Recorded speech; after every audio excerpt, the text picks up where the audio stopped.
Becky Lynch then came out next with a match against Liv Morgan. Um, yeah, Liv and Becky, they've been kind of building this up on TV over the last couple weeks. And I think it's interesting, right? Because when Becky won the Chamber, there was like a vocal section of Liv Morgan fans who were so mad about it. They were so angry about it. They were saying, "We want Liv, we want Liv." They were trying to get that thing going as if it was going to work. It didn't, but they tried. And it's ironic that I think literally the next week on Raw, Liv comes out and says, "Not everything's about you." Right.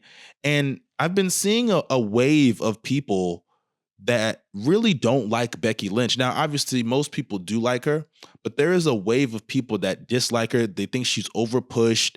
You know, people have been saying this is a down year, but yes, she won the NXT title. You know, she had that match with Trish. People act as if a down year is a bad year for her, when in reality, this year was actually a pretty good year for Becky, or at least 2023 was a pretty good year for Becky Lynch. And people say she took a back seat. Why? Because she wasn't the main champion. She walked into the year, I believe, right, as the Raw Women's Champion, or am I tripping? I could be tripping on that. She may not have walked in the Raw Champion because I think Bianca might have. I was wrong about that. But regardless, my point is a lot of people feel like Becky is overpushed. And a lot of them were Liv Morgan fans. They feel like she had a better story. Now, me personally, I want to see Becky and Rhea. Liv Morgan had her chance with Rhea. They've had matches before.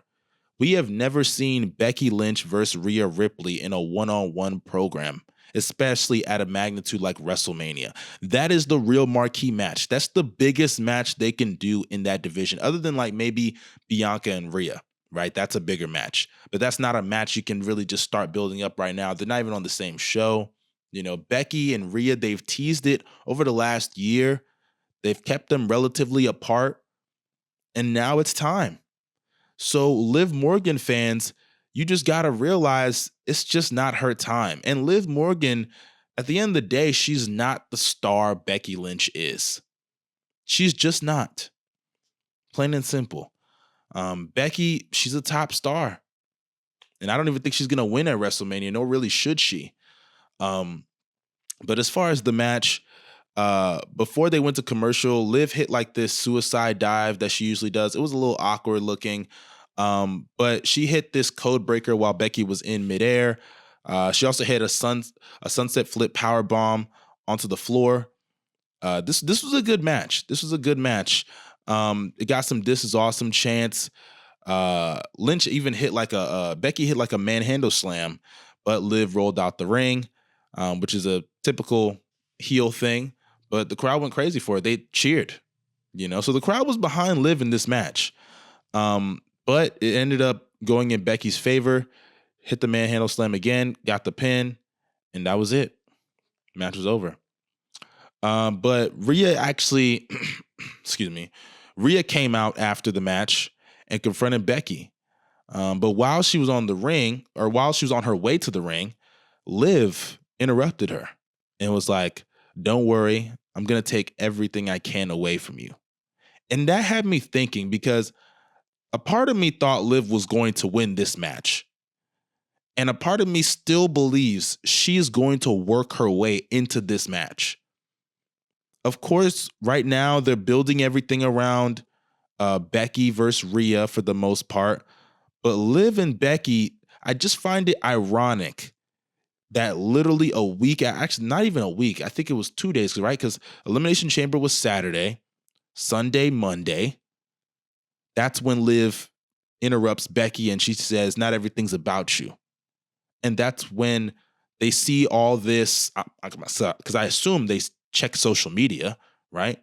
They see all these fans of Liv Morgan outraged about it. So I do wonder if she's going to work her way into the match. She has a legitimate beef with Rhea. But regardless, Rhea gets into the ring. She's cutting a promo. She said that you're taking on all these taxing matches because you want an excuse, right? You want an excuse to lose. And Becky said that when people believe in her, she's good. But when people doubt her, she's even great. My thing is here, Becky is liked by the fans. She's loved by the fans. Fans don't hate Becky, right? But if you're putting her head to head with Rhea Ripley, she's not gonna get cheered, or at least she's not gonna be the baby face of that feud. It's gonna be Rhea Ripley. Fans love Rhea. She got a baby face reaction throughout this whole promo.